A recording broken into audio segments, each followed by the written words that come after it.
I sat in the corner booth of a small diner that smelled faintly of grease, coffee, and something sweet, the aroma thick enough to press against my chest. The neon sign outside flickered in soft, uneven bursts, casting a trembling glow across the cracked linoleum floor. Each flicker seemed to stretch the silence, bending it in a way I couldn't place. The diner was nearly empty. One waitress moved slowly behind the counter, the scrape of her shoes against the tile a rhythmic punctuation in the stillness. I didn't notice anyone else. Not yet. I picked up the menu, although I already knew what I would order. The act felt automatic, a routine I followed without thinking. I traced the edge of the laminated paper with my finger, the texture familiar, slightly sticky, slightly worn from years of handling. The letters blurred as my gaze wandered to the booth across from me, empty. The air smelled warmer near the kitchen vents, carrying a faint hint of fried oil and bread, mixed with the cold sting of the air conditioner. I sipped my coffee and felt it slide down my throat with the same smooth, predictable warmth it always had. The first bite of fries was crisp, perfectly salted, and indistinguishable from any fry I had eaten in years. At first, I thought it was normal, familiar even. But as I ate, a quiet tension settled into my chest. The taste was identical to every fry I had ever had, every burger, every bite of anything I could remember. It was not nostalgia. It was not comfort. It was precision. Each flavor measured and fixed, unyielding. I swallowed and felt my stomach accept it without surprise. And yet, my mind recoiled slightly. How could it always be the same? How could the world produce something so exact again and again? I looked out the window at the street. A car passed, its headlights casting shadows that stretched and bent across the pavement. A slight breeze carried the faint smell of asphalt and exhaust, mingling with the diner's warmth. My ears picked up the small, almost imperceptible hum of the neon sign, the scrape of a chair somewhere near the counter, the hiss of the soda machine in the back. And still, the fries, the burger, the coffee, all the same. Each bite pressed against my tongue with an unrelenting certainty. I tried to ignore it. I told myself that I was imagining patterns where there were none. Maybe it was coincidence, memory, or some trick of my senses. But the thought hovered at the edge of my awareness, persistent, patient, as if waiting for me to acknowledge it. The silence around me seemed to stretch in response, elongating, pressing against my skin in a subtle, almost tangible way. I could feel it in the space between my breaths, in the small pause as I set the napkin down, in the gap between the clink of cutlery and the murmur of the waitress. The next day, I ate somewhere else. A cafe I had never visited, the kind of place tucked behind a narrow street, its windows fogged by the morning chill. The decor was different. Pale yellow walls, worn wooden tables, faint jazz playing softly from unseen speakers. But the food, when it arrived, was the same. Each bite of the sandwich carried the exact same texture, the same mix of flavors. The bread, slightly toasted. The meat, seasoned exactly as before. The lettuce, crisp, untouched by any variation. I paused mid-bite, feeling the unnatural precision in my mouth, and the air around me seemed to thrum with quiet insistence. I walked back to my apartment after that meal, the city quiet, almost empty. Streetlights reflected off wet asphalt in long, sharp streaks. My footsteps echoed softly, and for a moment I imagined that each step carried some small significance, though I didn't know what it might be. The wind pressed lightly against my face, cold at first, then easing to a near warmth as I turned a corner. I could smell a hint of fried food from a distant late-night diner, blending with the city air. And again, I wondered if I was noticing things too carefully. If noticing was already part of the problem. Then I began to notice the receipt. Small slips of white paper, always given to me after I paid. At first, I didn't think much of them. Just paper, just proof of purchase. But each one bore my name, printed neatly, in the same font, same size, same unyielding certainty as the taste of the food. I held them in my hand, sliding the crisp edge between my fingers, and felt a weight settle into my chest, a quiet, pressing certainty. Each time, my name stared up at me, unchanged, unavoidable. I tried to speak about it, to mention it casually to someone I trusted, but the words lodged in my throat. The act of saying it aloud felt like an error I could not undo. I swallowed, nodded, and kept quiet. The realization pressed deeper, sinking into the rhythm of my life. The flavor, the receipts, the streets, all repeated with a patience that I could not resist, could not alter. Even thinking about it out loud felt like crossing a line I was not meant to cross.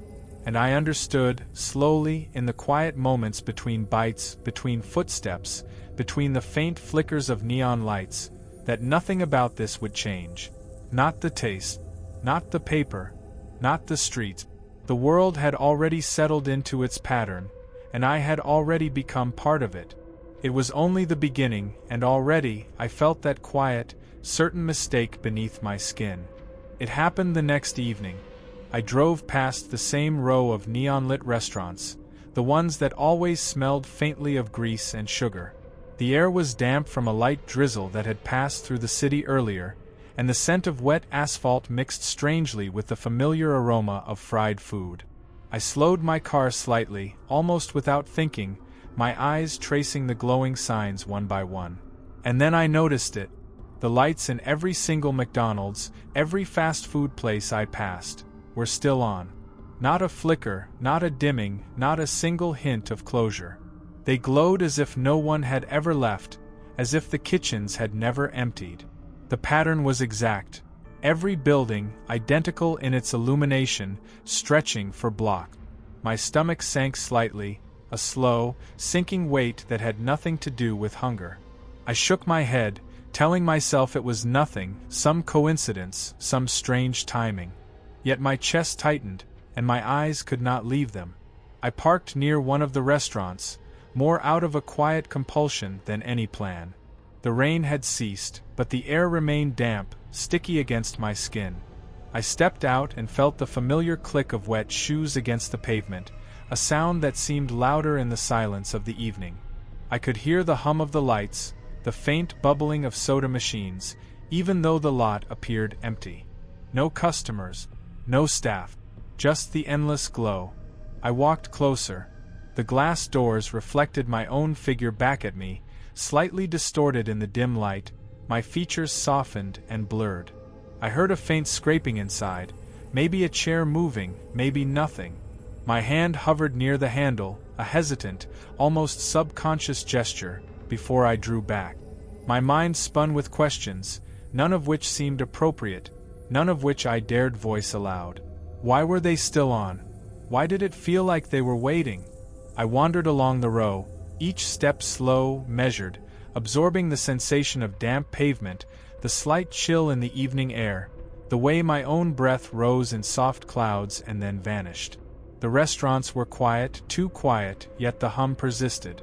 I noticed small details I had never paid attention to before, the way the flickering neon created shadows along the walls, how the condensation on the windows formed tiny, rivulet-like streams, how the smell of oil seemed sharper, almost tangible, pressing against my senses. I tried to dismiss it. Lights stay on sometimes, I told myself. Maybe they're just cleaning, maybe someone forgot. But the voice was thin and brittle. Something in the pattern gnawed at the edges of my thoughts. Every time I passed these streets at this hour, the lights were the same. Every single time, unwavering. Every single time, as if rehearsed for me. My mind tried to explain it. Routine, maintenance, human error, but the explanations felt hollow, unsatisfying. I moved back to my car, feet dragging slightly over the slick sidewalk. The air was thick with anticipation, though I didn't yet know of what. Each step seemed to echo just a little longer, the silence stretching between them like a thin thread I could feel against my skin. I glanced back. The lights still shone, unwavering, knowing. And for a fraction of a second, I thought I saw movement behind the glass, though no one emerged. Just the faint, almost imperceptible shimmer of the reflection shifting in a way that did not match the world outside. I sat in my car and started the engine. The hum of the lights outside blended with the low rumble of the motor, and I felt the first real pulse of unease. Not fear, exactly. Something quieter, colder, like the realization that I had missed a detail I should have noticed earlier. The lights were not just on. They were waiting. They had been waiting, silently, for years, unnoticed, and now I could not ignore them. Driving away, I kept glancing at the row of restaurants, their illumination constant, patient, and utterly unchanging. My mind tried to plan. Next time, I would avoid this street, I would go somewhere else. But somewhere deep inside, a part of me knew that avoiding it would not change the pattern. The lights, the streets, the smells, all the same, perfectly measured, as if the city had synchronized itself around me. And still, no one asked me anything. No order, no greeting, no acknowledgement. Just the soft, continuous glow, the hum, the emptiness waiting to be filled with something I could not yet name. I reached home, shutting the door behind me with a quiet click that sounded impossibly loud in the dim apartment. I sat down on the edge of the bed, trying to shake the memory of that street, the lights, the hum, the stillness that pressed against my chest. I could feel it lingering there, a weight that would not lift, a thought repeating in the back of my mind. I had already noticed it. I had already crossed the threshold. And for the first time, I realized that noticing was irreversible. The following night, I found myself back on the same street. I wasn't planning to go. I told myself I was just driving elsewhere, but the car steered on its own, almost imperceptibly, as if the city itself nudged me forward. The air was cooler now, heavier, carrying the lingering scent of rain and asphalt. My hands rested lightly on the wheel, and I noticed how my fingers twitched at the occasional vibration of the road, each ripple amplified in the quiet of the near-empty streets. And there they were. Every McDonald's, every fast food chain along the boulevard, their lights unwavering. Not a single window dark. Not a flicker. The familiar hum resonated faintly through the damp night air, pressing against my eardrums like a sound I had always known but never paid attention to. I slowed the car, feeling the weight of routine settle into me like a second skin. I had passed this way countless times, yet tonight it felt as though the streets themselves were observing. My gaze shifted from one neon glow to the next, tracing each one with deliberate slowness. I realized I could predict the intervals between the signs, almost like counting heartbeats. The first flicker of reflection on the glass, the hum rising, the smell of oil, subtle but constant. A faint sound reached me then, almost swallowed by the distance. The scrape of a chair, the soft whirring of a soda machine, though the parking lots were entirely empty. I told myself it was imagination, the brain filling gaps, but the sensation lingered, pressing against the back of my skull. My pulse was steady, yet my body was aware, a slow, crawling tension beneath the skin. I parked near one of the restaurants. The puddles reflected the lights like mirrors, each droplet fragmenting the glow into countless smaller lights that seemed to shift as I moved. The wet air smelled sharper tonight, metallic in the nose, oily in the throat. I stepped out, shoes whispering against the slick pavement, and felt the cold seep into my ankles. I noticed a single leaf clinging to the curb, soaked through, trembling slightly as the breeze passed. The hum was louder now, almost tangible. I crouched to watch the reflection of my own face in a puddle. It wavered unnaturally. I blinked. The puddle was calm again. I stood slowly, and the shadow of my body stretched long across the asphalt, but it did not feel entirely mine. Each neon sign cast a faint, tremulous line along the buildings, creating a rhythm, a pattern that I recognized but could not name. I walked along the row of lights, each step measured. I heard tiny noises, a scrape, a whisper of plastic, the soft hiss of condensation rolling down the windows. My mind tried to create a narrative. Maybe someone was inside, cleaning, maybe maintenance staff had left doors open. But each explanation felt brittle. The lights did not fluctuate. The pattern did not break. They were constant, waiting, as if every pulse of illumination acknowledged me specifically. I touched one of the glass doors. It was cold, wet, slick under my fingertips. My reflection was warped, elongated, and for a moment I thought I saw something behind me. But no one was there. Just the faint, continuous hum, the smell of fries, the precise glow of neon that would not fade. I retreated to my car, hands trembling slightly despite my attempts to stay calm. The engine started softly, blending with the ambient hum. I drove slowly, observing the pattern of lights, noting the distance between each restaurant, the intervals of glow and shadow. The pattern repeated itself perfectly, like some citywide metronome that had synchronized to my route. At home, I tried to convince myself I had imagined the details.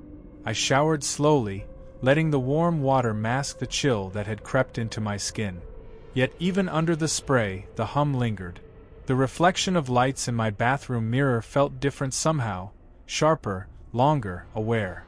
I left the room and felt the apartment stretch around me, shadows bending toward the corners as if echoing the pattern outside.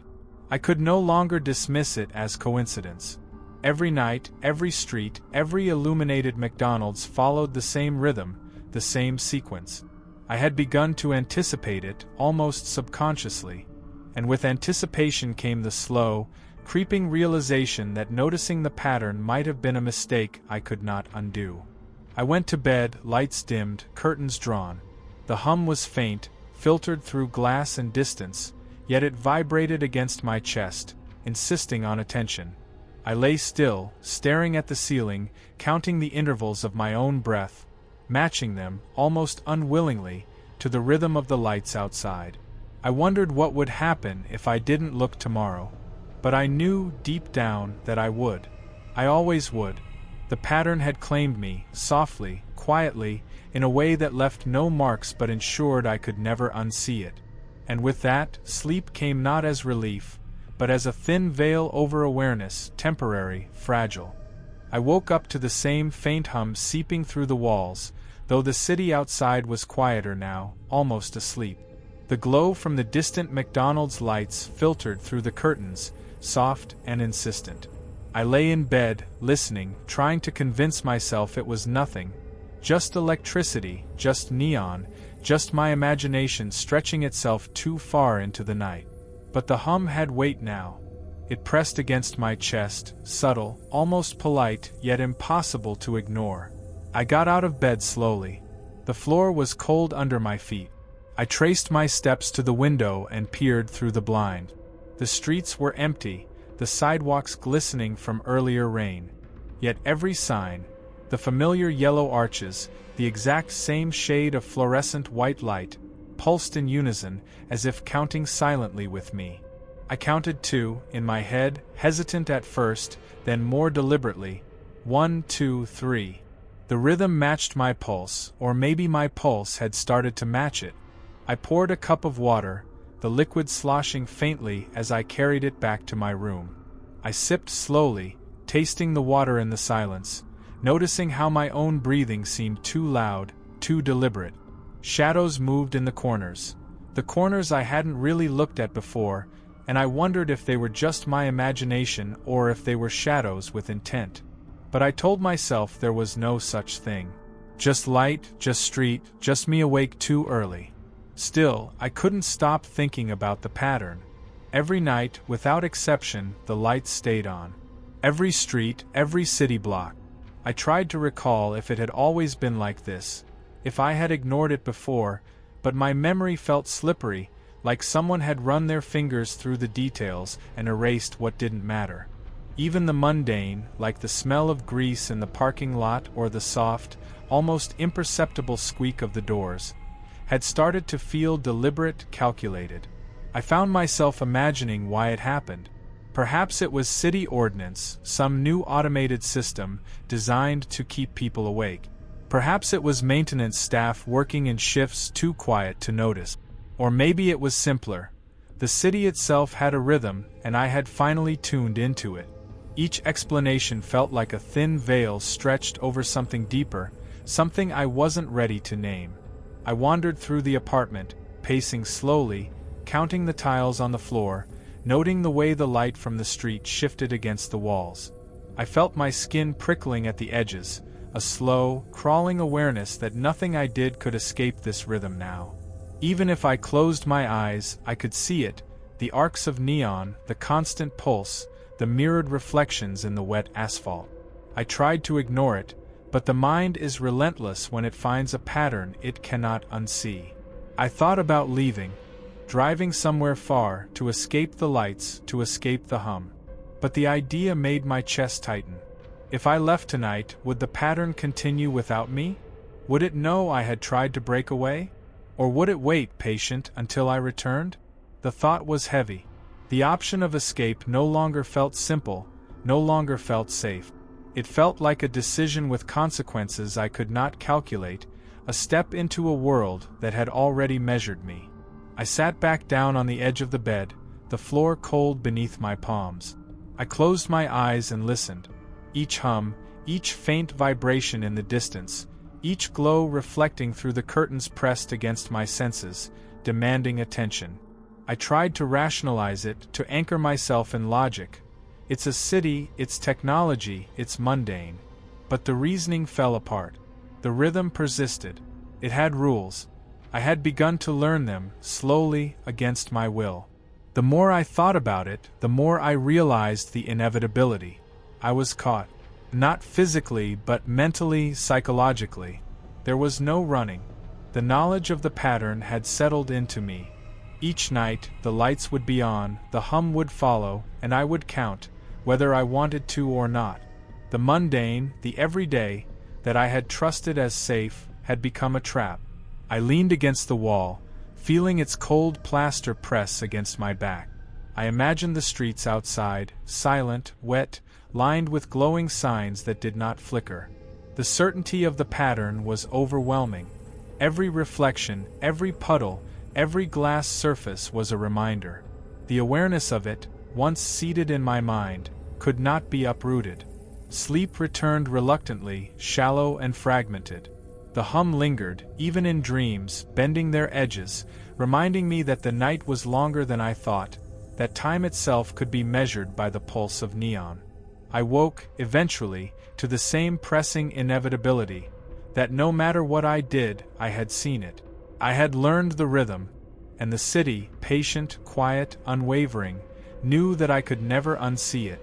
I woke later than usual, the sunlight dim and filtered through the blinds. The hum was softer now, but it had not left. It lingered in the edges of the apartment, behind the refrigerator, along the seams of the floorboards. I moved slowly, sensing the pulse beneath the walls, feeling it as if the building itself had taken a breath and held it. Breakfast felt mechanical. I poured cereal into a bowl, the sound of flakes scattering against porcelain unnaturally loud in the quiet room. The spoon clinked with each bite, echoing off the walls. The taste was bland, the same as always, and yet I noticed something else.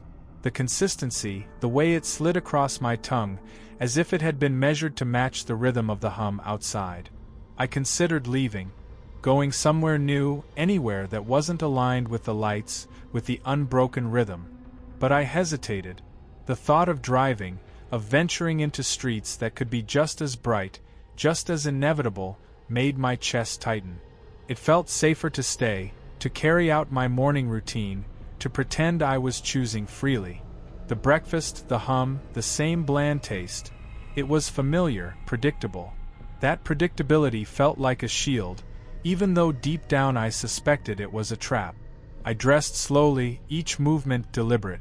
The shirt brushed against my skin, the fabric heavy and slightly warm from the radiator. The floorboards creaked under my weight. I paused, hand on the doorknob, listening to the hum. It had a pattern now, subtle and unwavering, almost guiding me, like a metronome I had not agreed to follow. I could leave, I told myself, but I did not. Instead, I went to the kitchen, set the empty bowl in the sink, and turned back toward the living room. The apartment felt alive in the quiet, almost expectant. I noticed the corners of the ceiling, the slight warping of the wallpaper where the light fell differently. The air smelled faintly of toast and stale water. I felt a pull toward the window, toward the street outside, but instead of stepping away, I stayed, sitting at the edge of the couch. My hands rested on my knees. I let the hum guide my gaze to the glow of McDonald's in the distance, steady and unyielding. I reached for my phone, scrolling through messages I didn't need to read. The screen glowed briefly, reflecting the familiar yellow arches outside. It felt comfortable, ordinary. And then I made the choice, subtle but irreversible. I would go out to the familiar, to the neon-lit streets, to the place where the food always tasted the same. The choice felt mundane. It was just dinner, I told myself. Just a walk. Just something normal. The city outside was wet from earlier rain, the streets shimmering under the neon glow. I walked slowly, noticing each reflection in puddles, the way the lights multiplied in windows and mirrors. It was almost peaceful. I had made the decision carefully, rationally. I felt no immediate threat. But the hum followed, just behind the edges of perception, guiding me toward the drive-thru. Each step felt heavier, as if the rhythm had thickened in the air, coating my skin.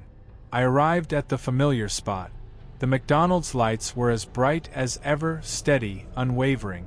I felt a pause, a hesitation, deep in my chest.